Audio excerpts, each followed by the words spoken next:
he just said sort of, he was just like, Steve, what the fuck was that? Rob got a bollocking for me making a mistake once. I wouldn't say he was outstanding pre-season, professional. There wasn't many behind him. He was bringing up the rear. I don't know what that was. His protective instinct, just looking after the group. But as soon as I saw Rob Lee come up a couple of days ago, I'm thinking, what's he after? I got in there. What? Yeah. Hello, we've got another new Adopted Geordies episode for you. I'm Andy Jaye, sat with the captain, Mr. Rob Lee. Now, before we get into it, I just want to thank those of you that have been commenting, liking, sharing, subscribing, getting involved in the socials on Instagram and TikTok and the rest, leaving us reviews. It makes a difference. We really do appreciate it. So please keep going with it. Tell your friends. Get the world onto this pod because we love doing it for you. And the more of you that are watching and listening, the more we can make. Now, we are sitting with a legend. If I told you that this man was and still holds this trophy to this day, the youngest player ever to represent Newcastle United, you'll already know who I'm talking about. It's Steve Watson. How you doing, Steve? I'm all right. Unfortunately, that is the only trophy I have held at Newcastle, but certainly enjoyed watching them pick it up last year. But yeah, all good, mate. That must have been obviously taking you right back to those glory days, that very first appearance in a black and white shirt when you were so young. That must have been ridiculous. How did it feel? The actual debut wasn't as sort of glamorous or as ridiculous as the home debut. So I came on for about 20 minutes, I think, at Wolves away. I'd been pulled out of college the day before because we used to go to college on Thursdays.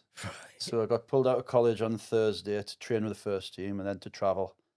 And then I got on for 20 minutes and realised I wasn't even sure, I wasn't really aware of the record. But then when I started the next game at home against Derby in the FA Cup at St James's, that was special. Was it crazy? Because obviously everyone would have known by that point, he's a local lad. He's one of us. Did you get a special reception? Yeah, I mean, I think, to be honest with you, there's so many players that came through Wallsend Boys Club. Yeah. I think everybody was sort of aware that me, Lee, Robbie Elliott, all came through the same place. Lee was already in and around the team, so yeah. I mean, they love the locals up here. They still do. So yeah, I would expect it. I was expected to have been a special time for everybody. Really seeing another one come through. Say how we feel now watching Louis. Yeah. You know what I mean, and who's going to be the next one? Arsenal get a buzz off that because ultimately I'm a fan. Yeah, that's What was you, 16? 16, yeah. I'd left school in July, obviously with loads of really impressive exam results. I bet you had some. Yeah, so I left school in July, made my debut in November. Wow. What you do in the throwing then? The throwing was in the works. Like every time I went down to the beach with my mates. The Somerset Special. Yeah, that's what I practice at Tynemouth Beach. I live in Tynemouth now, actually, so I drive past where I used to do it quite a bit now. I don't try it as often. Was it Keegan who stopped it, wasn't it? No, it was Aussie. Was it Aussie? Aussie stopped us, just in his very blunt, broken English manner. I'd done it pre-season in Scandinavia, running track. I flipped it and he hadn't seen it before, and he just said sort of, he was just like, Steve, what the fuck was that? And I said, oh, that's my throw in, Aussie. He went, yeah, don't do that again. For those of you that are too young to know what Steve's talking about and what Rob's talking about, he had this kind of, it was like a somersault, wasn't it? It was a bit like you were a tumbler that just sort of... Yeah, it's like a front flip, really. I was a decent gymnast. At school, I used to do quite a lot of like gymnastic displays and things at school. And just obviously it was before the internet, so I really hadn't seen it. It was just kind of me trying it out on the beach. Obviously knew if it didn't work, I was going to have a soft landing. So I was soft landed anyway with my arse. But anyway, but yeah, and it just flew. And then I thought, we'll try this at training, Benwell, where we used to train. And yeah, it really worked. So we used to do it for the juniors quite a bit. We used to get Steve Howie up from centre half. I'd ping it past the far post, he'd miss. But the throwing worked. But it was a bit of a one-off at the time. Didn't really work. You couldn't really use it. It was just a bit of a gimmick. Yeah. I did it at Ayerson Park once against Middlesbrough, and it went nowhere. It went nowhere. Like up and down, and then everybody like ended up just hearing thousands of what the fucking hell was that. So I stopped doing that. I've done it a couple of times at St James's. I think last time I've done it, and probably the one you'd find on Google would be the one at Pedro's testimonial against Celtic. Yeah. So I did it. That's the time to bust it out. Yeah. So I did When it it in the doesn't matter. testimonial, yeah. Yeah. But no, it's not really fit for purpose. Well, because people may not. I think when people think back to the pair of you, you automatically think of Kevin Keegan. You think of the entertainers era, and of course, we're going to talk about that. But actually, Steve, you came up through the ranks. You came up through the lower divisions. Ozzy was your second manager, wasn't he? He before was, yeah. Keegan? Yeah, Jim Smith was Yeah. first. Yeah. Great guy, Jim Smith. Real old school. You know, your stereotypical teacup thrower. Yeah, but obviously I was so young, I got away with a lot of it. But some of the rants at half time for the older lads, it was pretty brutal. So it was, you know, baptism of fire, really. But it was equivalent to the championship. So that's where I spent probably the first 3 years until Kevin came and the lads came, and then obviously first season, Kevin's first full season, wasn't it? Yeah. First full season, yeah, kept you up. Done what so many people had struggled to do. So That's right. Did it feel like lift off at that point? Because the club, I mean, it's often the case with Newcastle. Everyone calls it the sleeping giant, and it just needs a little injection of something, and then the club rises. And Kevin, obviously, people think of this fairy tale. It took a little while to get us really good. People like to look back on it as if it was 2 months and snaps his fingers. But you guys had to graft out some results. yeah, I mean, you know, love Jim Smith. You always remember, like Rob will tell you the same thing. You always remember who gave you your debut, and how put trust in me so early. Ozzy was great to play under, but obviously there was something lacking, something missing, with the way we played, certainly the way we defended. So, I mean, just seeing Keegan coming in the building for me as a young Geordie, I'd have just settled for meeting him. He was one of the ones I'd never met. You know, I'd met Peter and I'd met Chris Waddle going up the training ground, so just to get autographs. But you just settle for meeting Kevin, but then ultimately playing under him for so long. I think the other kind of record I've got was I played in Kevin's first game and last game. I think I'm the only one I did that as well. So it's really, you know, I really did see the whole era through. Well, tell us about the man himself, because we've been so lucky to have heard so many brilliant stories from Rob, but everyone has a different angle. You know, Rob often talks about him being his hero and so on. You'll have seen the same, but had a different opinion to Rob. What was it like? What were the entertainers? It was different for Rob because Rob was related to him. So obviously the father-son relationship. I was purely just an employee. Youngsters do like that. I was just an employee. No, we had a funny relationship, me and Kevin, because I never, and Rob will back me up here, I never kind of got the impression that he totally trusted me. Right. But I'd always end up playing. Always. So, and I don't know how many right backs he brought in that time, but I sort of seen everybody off because, and plus I was, you know, maybe versatility helped. You know, I'd play. What do you think was your best position, Mike? Because you played everywhere, didn't you? You played centre half, right back, left wing, centre forward. Yeah. What was your position? What was I think my best performances for Newcastle was when I sort of matured a bit. Probably centre half when I played sort of against Barca and Arsenal away. Apart when you punched it against Leeds. I was right back so then. That was again talk about immaturity, but that would sum up why Kevin didn't totally trust me. So he could be having the best game in the world, and all of a sudden he'd do something like, and we go, "What's he done there?" Like, what's he done there? Just out of the blue. I had like a really sort of, I wouldn't say blasé attitude to football, but I just wasn't as focused as the seniors. And as I say, Kevin would have a spell, I think, where all right, that's it, and then, you know, he'd bring somebody in, and then he'd realise I was probably still a better player. Yeah. But we had a really like funny relationship. When I see him now, and obviously I want to wish him all the best, and but when I see him now, you know, quite often talk about the amount of the amount of incidents that occurred. I think Rob got bollocking for me making a mistake once. Really? Yeah, we were playing Keegan. Whenever he would give you, you knew someone was getting a bollocking. We were getting beat, and it was so we were playing Chelsea away, and Shaka's got the ball, threw it out to Watt at right back. He's got the ball, so I've gone flying forward. Bez has gone flying forward. Watto's then lost the ball, got the Mark Steen scored. Just before half time, we were better walking in. What I was going to get it when we get in there. We're like, what I was going to get it. You know, like, and you're coming in, and Keegan would, then he go, right, and you, pal, as soon as he gives you a pal, Why? so you know you're getting a bollocking. And he went, and we better go, I was going to get it. He went, Rob Lee, John President, what the fucking hell are you two doing? We're like, oh, what? You know when Watto's got time and space, he's going to lose the ball. Why are you running forward? And we were just like that. Yeah, it's one of the ones I actually got away with, but there's plenty of cops. You got a few, didn't you? Yeah, you got a few. The funniest one really was... We're making you sound like you were shit, Steve, and that's not No, I'm saying you could have brilliant. You could play brilliantly so well, and then just do one thing, and we'll go, what's he done that for? Yeah, I asked him that when you punched against Leeds, what are you doing? I don't know. I just mistimed. I'd mistimed me jump for the ball, and I thought I'm going to miss this.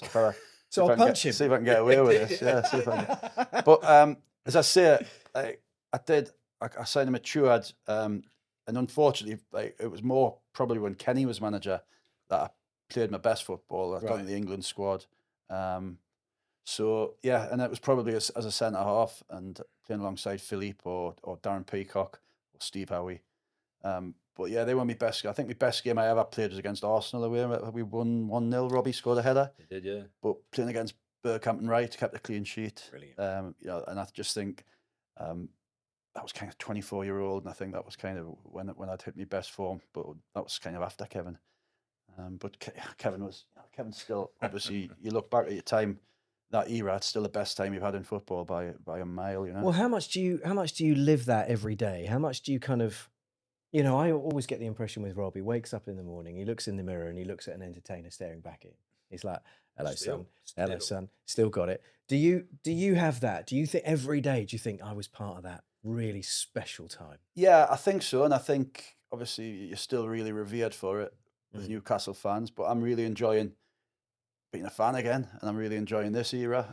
And you know, I'm in and around the club quite a lot because I coach the under-13s at the academy. Brilliant. So I'm in the academy quite a lot, and I see the next generation trying to come through. But I really enjoy that. But yeah, I mean, I remember those times fondly, as in how much we enjoyed it. But there's not probably a day goes by where I don't scratch my head and wonder why we haven't got a championship medal, so league medal. So I still think about that all the time.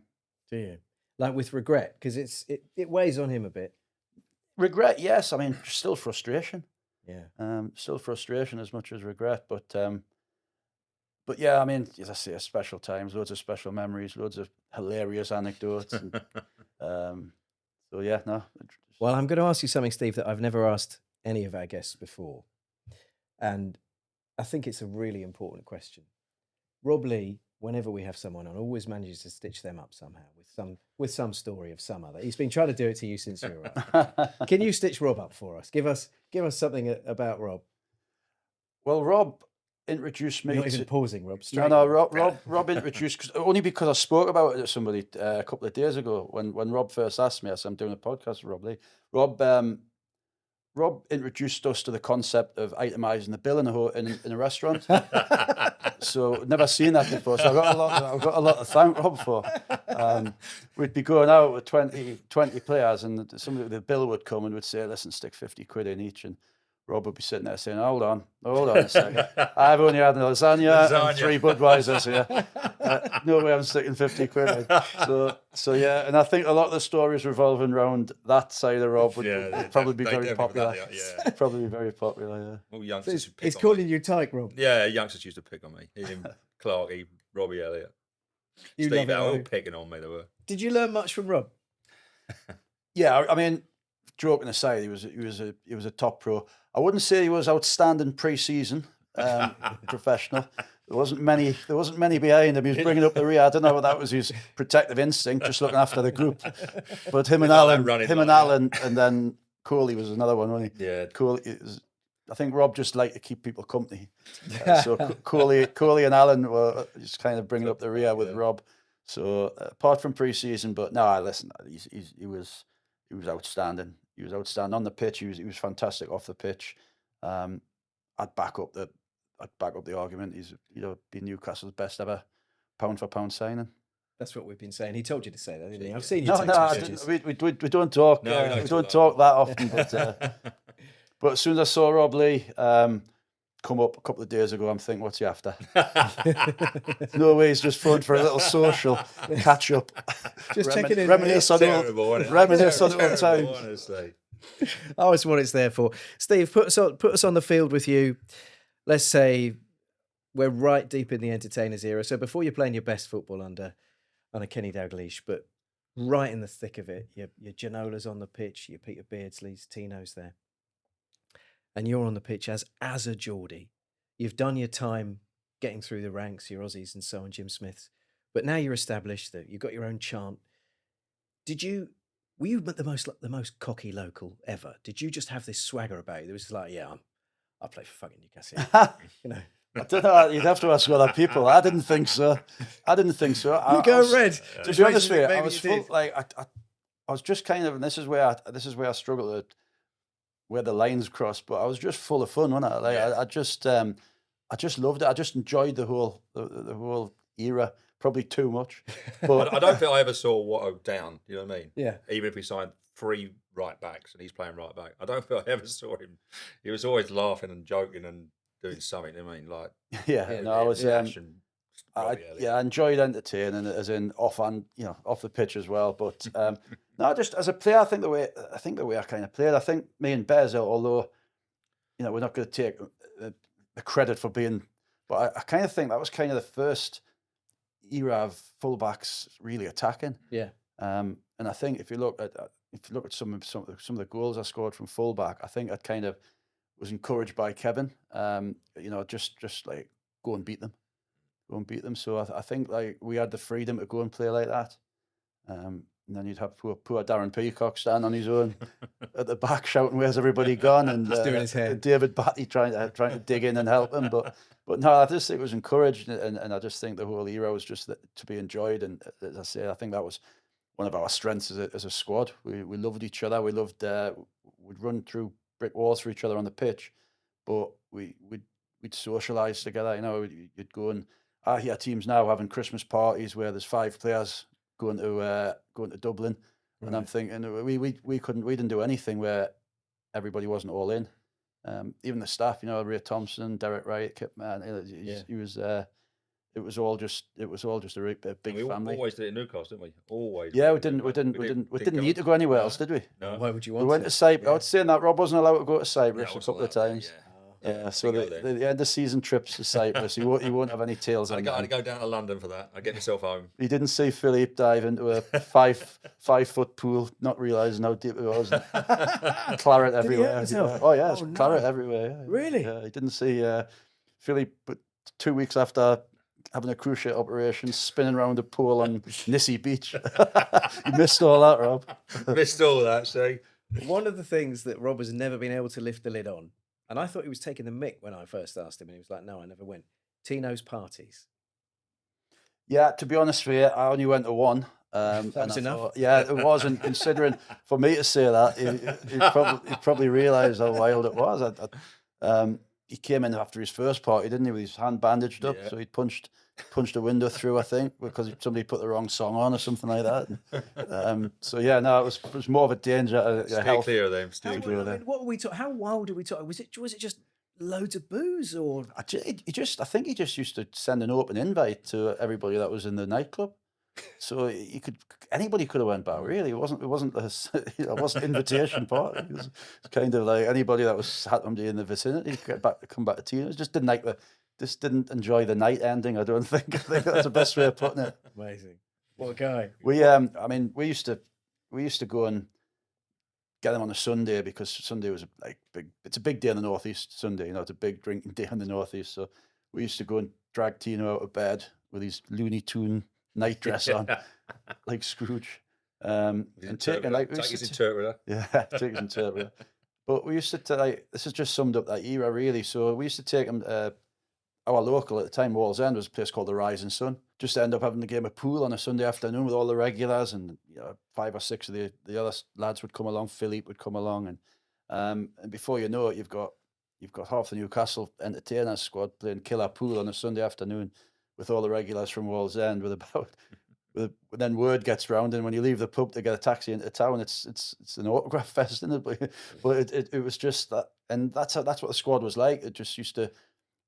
There was no staying away from people. There's no wanting to go into VIP areas and that. It was just when we went out, it was just everybody was just mixing. Everybody was around each other. And is it still like that? Do you still get? We were out last night, him and Bez, wanting to go to casinos and whatnot, and they still get stopped constantly. You're in the middle of a chat and just randoms will come up and grab them. And yeah, I mean, but you know, we there's only a certain era now. It's dwindling, isn't it? You know what I mean? It's certainly dwindling. So I was going to say so. No, but listen, quite rightly, the lads that have done so well now are heroes, and the young lads will remember them for years to come, and it's just the way it was with us. Rob got collared last night by some fella who wanted to know if he still liked Savage Garden, the band. All right, okay. Yeah, I think they're dead now, aren't they? I don't know, but it was a moment. It was good to see. Steve, you say that now you love the club as a fan, which must be brilliant that it's now back, so to speak. That the club is now chasing, ambitious, exciting. It's got the wind back in its sails again. Talk to us about Eddie Howe, about this current team, about the fact that they won the cup. How does it feel as a fan to you? Are you enjoying what you're seeing?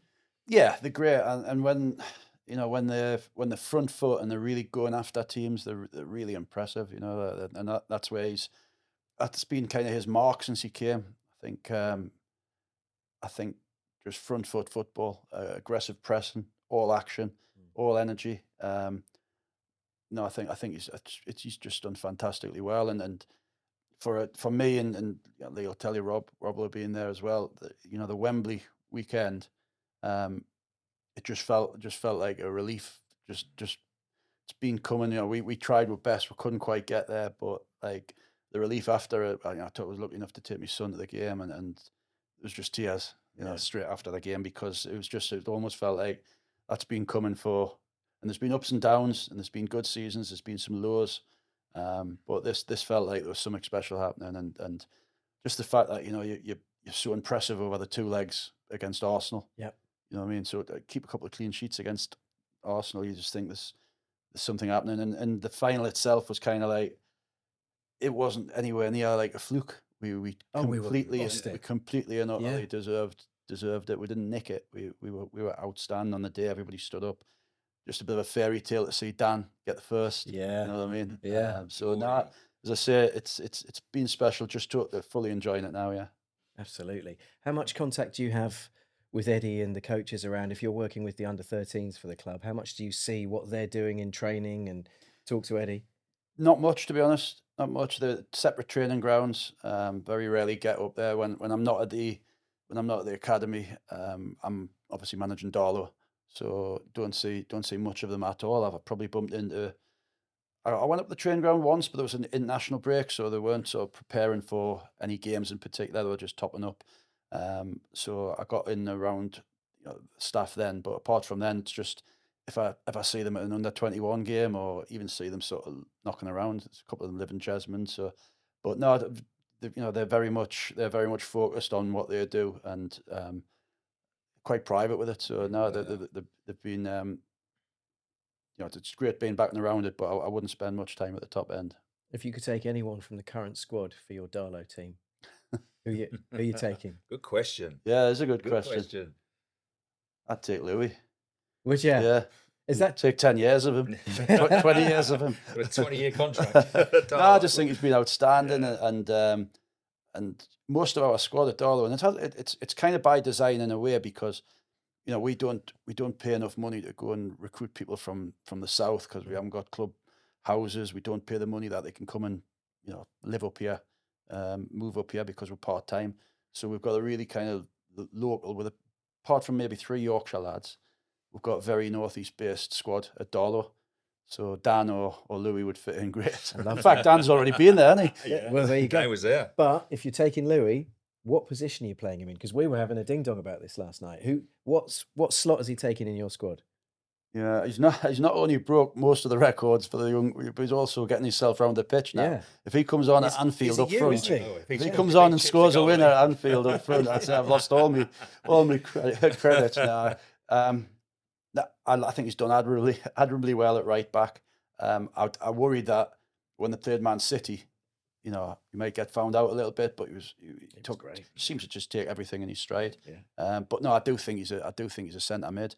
But we've also got three or four on the periphery as well. But we've got three sort of nailed down centre mids.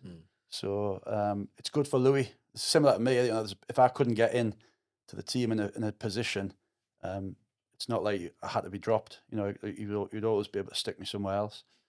But nearly in goal. I spent a few weeks training with John Burridge as a subkeeper. But yeah, but no, he's you know, I'm just really enjoying watching him progress.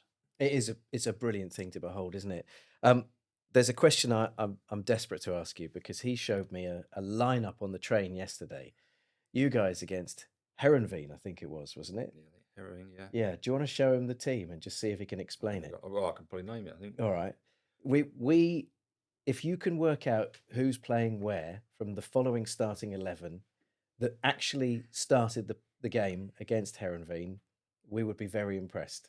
Yeah, so we had Shaka. Shaka was Shaka in goal? Shaka in goal. Shaka in goal. Then there was you, Clarkey, me, Peter Beardsley, Tino, Alan, Les, Janola, Philip Albert, Steve Howie. Did you name Bez there? That was No, Bez not wasn't Bez, playing, not no. Bez. So it's Steve Howie, you. Well, I thought it was Steve Howie, you. Could only have been a back three, couldn't Yeah, it? Steve Howie, you, and Philippe. Then we then Peter was playing. Peter Beardsley. Well, you could have, if you could have been asked, you could have been a wing back. Yeah, but I don't think I was. But you weren't. He was saying that Nash was wing back, but I don't think he was. No, I think Peter was wing back. I'd have thought you and, dare I say it, asking David to come back No, and I think David help was the our wing defence back, yeah. out. But no, I'd have thought you and David would be wing backs. But the team was Nash would be ridiculous. doing everything, Yeah. everything without the ball for the rest of them doing the stuff with the ball. He's sitting over there. If you're He's wondering, mad, honestly. if you're wondering why he's We won getting stick. 2-0. Get to clean Oh, sheet. I wouldn't have thought we'd struggle creating chances. Dear me. But that just shows you what an amazing time it was to be playing, right? You Yeah, just it put- was great. How many attackers have we got? Let's put them all Put on. them all on. Yeah, everyone starts. Brilliant. I mean, you must love it. You must love what happened then, what's happening now. You've basically lived a charmed life as a Geordie, haven't you? Yeah, look, I'm biased, obviously. It's a very special club. You know, it's just the support's unreal. It can affect games probably more than any other stadium.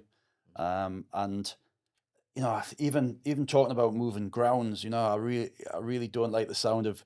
There's something special about just walking from Eldon Square or the Monument and just seeing bang, St James's lit up in front of you. You know where it is, the vicinity of the town, what it means to the area. You know, if that would be a really emotional day if that was ever to change. But yeah, I mean, listen, we've all grew up working class families. You know, fathers down the shipyards, been drummed into us about Newcastle.